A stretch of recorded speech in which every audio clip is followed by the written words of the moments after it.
Hello friends, हमने बात की थी मैरिटल रेप के बारे में कि मैरिटल रेप होता क्या है, उसका मतलब क्या है। आज हम बात करेंगे उसके कानूनी पहलू पे। कानून क्या कहता है इस पे और समाज क्या कहता है और क्या असर पड़ता है इसका हमारी आत्मा पे। लेकिन मैं कुछ भी बात करूं उससे पहले मैं आप सबका बहुत ज़्यादा थैंक्स करना चाहती हूं। कुछ ये सेंसिटिव मुद्दे होते हैं, कुछ ऐसे टॉपिक्स होते हैं जिन पे लोग बात करना जल्दी से पसंद नहीं करते, तो मैंने इस पे बात की। तो जिस हिसाब से आप लोगों ने मुझे एनकरेज किया, जितना अप्रिशिएट किया, जितनी आपने तारीफ़ की, जितने आपने कमेंट्स एंड कॉम्प्लीमेंट्स दिए, बहुत सारे मित्रों के मुझे फ़ोन और मैसेजेस आए। इतने ज़्यादा मैसेजेस मेरे किसी भी वीडियो के लिए मेरे पास नहीं आए जितने इस वीडियो के लिए आए। सब ने मुझे बार बार बोला है कि मुझे ऐसे टॉपिक्स पे ज़रूर बोलना चाहिए और इन बातों को के बारे में डिस्कशन होनी चाहिए, इन बातों के बारे में बात होनी चाहिए जो बातें अंदर ही मन के दब के रह जाती हैं। तो आप सबका बहुत बहुत शुक्रिया। कुछ एक मित्रों ने तो यूट्यूब पर जाकर भी अच्छा सा कुछ लिखने की कोशिश की है। आपका सबका उनका सबका बहुत बहुत थैंक्स। तो चलिए हम आगे इसके बारे में बात करते हैं। अलग अलग मित्रों ने मुझे अलग अलग चीज़ें लिखकर भेजी हैं कि इन्हें बोला है कि मुझे ऐसे टॉपिक्स पे बोलना चाहिए। बहुत ज़्यादा लोगों ने बोला है कि बात ये सच है, ये टॉपिक बिल्कुल सही है, ऐसा होता है, मैरिटल रेप होता है भारत में, या लगभग आसपास ही कहीं ना कहीं देखने को मिल जाता है। बिल्कुल सच्ची बात है, लेकिन लोग इसके बारे में बात नहीं करते। अलग अलग लोगों के अलग अलग व्यूज़ हैं इसके बारे में, और ज़्यादातर के 99% लोगों ने मुझे बोला है कि हम बिल्कुल सही बात है। हाँ, एक बहुत इम्पॉर्टेंट मेरे पास वो आया था, एक ऑडियो क्लिप आया था। मुझे किसी ने, एक फ़ीमेल ने लिख कर भेजा है कि समर्पण होना चाहिए लेडी में। तो मैं डेफ़िनेटली उस बात का जवाब देना चाहती हूँ कि समर्पण बिल्कुल मैं मानती हूँ। किसी भी रिलेशन में अगर आप किसी को प्रेम करते हो, अगर आपने शादी की है, तो समर्पण होना ही चाहिए। और मुझे लगता है भारत की जो लेडीज़ हैं, जो इंडियन वाइफ़ है, वो दुनिया में बेस्ट वाइफ़ है। इतनी दुनिया घूमती हूँ मैं, लोग सारी जगह घूमना चाहते हैं, लेकिन शादी भारतीय जो नहीं है वो भी, जो इंडियन नहीं है वो भी चाहते हैं कि किसी इंडियन लड़की से शादी हो जाए।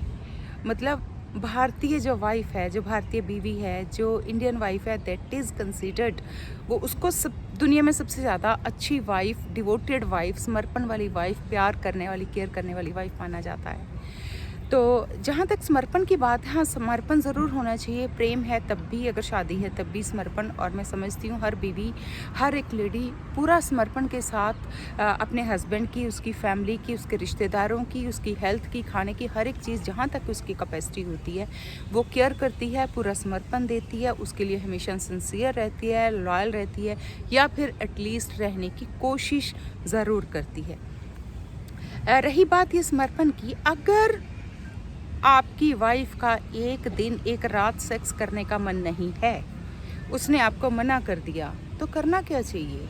आप उसे अंडरस्टैंड करेंगे कि उसका मूड ख़राब है, या उसका मन नहीं है, या वो थकी हुई है, उसका साथ देंगे, या आप उसके साथ बदतमीज़ी करेंगे, आप उसे अब्यूज़ करेंगे, आप उसे 2 थप्पड़ मार देंगे, उसके कपड़े फाड़ देंगे। और उसके बाद कोई लेडी ही बोले कि अगर आपने ऑब्जेक्शन किया कि हाँ, मेरे हस्बैंड ने मेरे साथ बदतमीज़ी क्यों की है, तो मतलब लेडी का समर्पण कम है। ये कैसी शिक्षा हुई? मतलब लेडी को ज़िंदा ना होकर डेड बॉडी होना चाहिए। इस बात से तो मुझे लग रहा है कि कोई हैरानी नहीं है कि लोग डेड बॉडीज़ के साथ भी रेप कर लेते हैं। मतलब वाइफ़ है, वो ज़िंदा इंसान है, उसकी मर्ज़ी अगर नहीं है तो वो क्या एक्टिवली पार्टिसिपेट करेगी? तो समर्पण वाली बात का मैं ज़रूर जवाब देना चाहूँगी कि समर्पण करना और बलात्कार करना 2 अलग-अलग बातें हैं। हम इस बात को समझें। समर्पण करना बहुत अच्छी बात है, लेकिन अगर आप अपने आप की इतनी भी रिस्पेक्ट नहीं करते ना कि कोई आपके साथ बलात्कार कर जाए, चाहे वो आपका पति क्यों ना हो। अगर आप अपनी खुद की इतनी भी रिस्पेक्ट नहीं करते, तो डेफ़िनेटली आप अपने हस्बैंड की भी रिस्पेक्ट नहीं कर सकते। आप उसकी मर्ज़ी की क्या वैल्यू करेंगे, अगर आपको अपने बारे में इतना भी नहीं पता, अपनी मर्ज़ी के बारे में इतना भी नहीं। तो चलिए अब हम मेन टॉपिक पर आते हैं।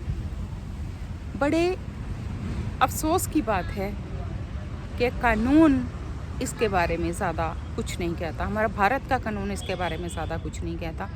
भारत के कानून में इस तरह की कोई सुविधा है ही नहीं। शायद भारत के संविधान जब लिखा गया था, शायद इस तरह की जागृति नहीं थी या इस तरह के केसेस अभी तक आए नहीं हैं कि मेरे हस्बैंड ने मेरे साथ बलात्कार किया। क्योंकि उसका शायद कारण एक तो ये भी है कि इस चीज़ को साबित करना काफ़ी मुश्किल हो जाता है, या जो भी रीज़न्स हैं इसके, तो इस वजह से कानून कुछ बहुत ज़्यादा स्ट्रॉन्ग इस पर हमारे देश का नहीं है। ये बड़े अफसोस की बात है। वक्त बदल गया, हर तरह के कानून बनने लगे हैं। मतलब क्या बोलूँ मैं कि लेस्बियंस या गेज़ के लिए तो कानून बनने लगे हैं, और हस्बैंड द्वारा अगर रेप किया जाए उसके बारे में कानून चुप क्यों है? उसके बारे में भी तो बहुत सारी कुछ ना कुछ अमेंडमेंट्स होनी चाहिए थी ना वक्त के साथ साथ। खैर, दूसरी बात, अगर हम समाज की बात करते हैं तो समाज, भारतीय समाज आज भी, जैसे मुझे किसी ने समर्पण वाली बात बोल दी, समर्पण के लिए लिख कर भेजा, भारतीय समाज आज भी, मतलब हम चांद पर पहुंच गए लेकिन औरत के दिल तक नहीं पहुंचते लोग, पता नहीं क्यों। आज भी अगर कोई मैरिज टूटती है, अगर कोई घर में कलेश होता है, अगर आपका हस्बैंड कहीं बाहर जाता है, इवन यहाँ तक तब भी बोलते हैं लेडी को कि तुमने संभाल कर रखा नहीं होगा, तुमने ठीक से प्यार नहीं किया होगा, तुमने ठीक से पता नहीं क्या क्या नहीं किया होगा जो उसके बाहर जाना पड़ गया। और अगर लेडी कुछ ऐसा गलत करती है तो कहते हैं कि नहीं, इसको संस्कार नहीं दिए गए ठीक से। मतलब ये डबल स्टैंडर्ड हमारी सोसाइटी में चलता है। तो समाज का पहलू ये है कि वो आज भी ज़्यादातर, कहीं कोई एक्सीडेंट हो जाता तो लेडी के लिए सॉफ्ट कॉर्नर होता है, लेकिन जब मैरिज की या रेप की आती है तो आज भी लेडी के लिए, आज भी औरत के लिए हमारे समाज में सॉफ्ट कॉर्नर नहीं है। आज भी लोग, ये तो पति द्वारा किए गए रेप की बात है, यहाँ तो खैर कहना ही क्या, सिंपली किसी के साथ, लड़की के साथ ऐसा हादसा हो जाए, रेप हो जाए, तब भी लोग कोशिश करते हैं उसमें कोई खामी निकले, उसमें कोई कमी निकालने की।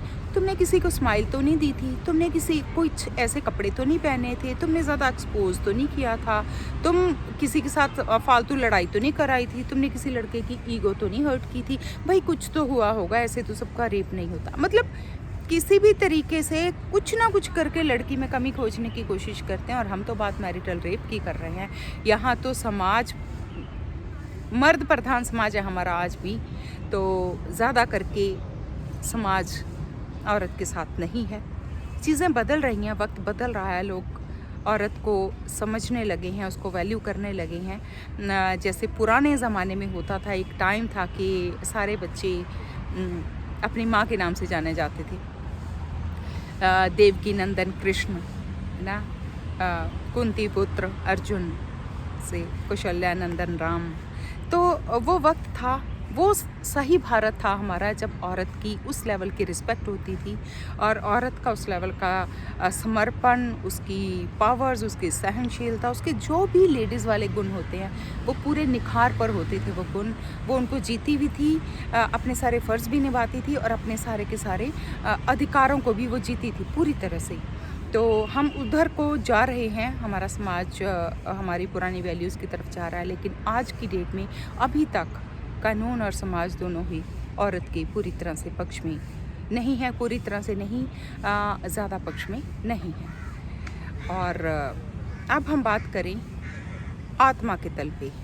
आत्मा के तल पे क्या है इसका असर?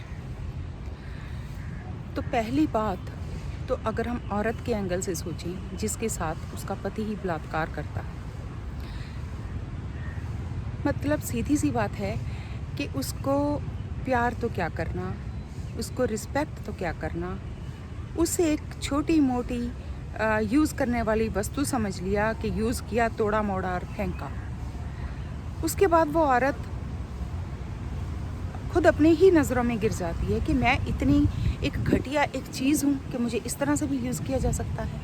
वो यूज़ करना है, वो साथ में जीना नहीं, वो हम बिस्तर होना नहीं, वो प्रेम को जीना नहीं, वो उन पलों को जीना नहीं, वो सिर्फ एक वस्तु की तरह उसका यूज़ करना है। उसके बाद मैं समझती हूँ कि वो जो गांठ पड़ जाती है उस रिश्ते में, उसके बाद फिर आप कुछ भी करो वो खुलती नहीं है। तो अगर हम अपनी शादी को कामयाब करना चाहते हैं तो ज़रूरी है कि लेडीज़ अपने आप को कम से कम एक इंसान तो समझे, उसके लिए ज़रूरी है। क्योंकि उस इंसान की आपको जगह जगह ज़रूरत है। अगर वो इंसान के तल से भी नीचे गिर जाएगी तो वो क्या आपके बच्चों को पालेगी, क्या आपका और आपके परिवार का, आपके घर परिवार का क्या वो साथ देगी, क्या वो उसको संभालेगी? वो जो अपने आप को इंसान भी नहीं मानेगी तो वो आपका क्या करेगी? अब दूसरी बात, यहाँ पर मैं ओशो की एक बड़ी प्यारी सी बात को का रेफरेंस देना चाहती हूँ।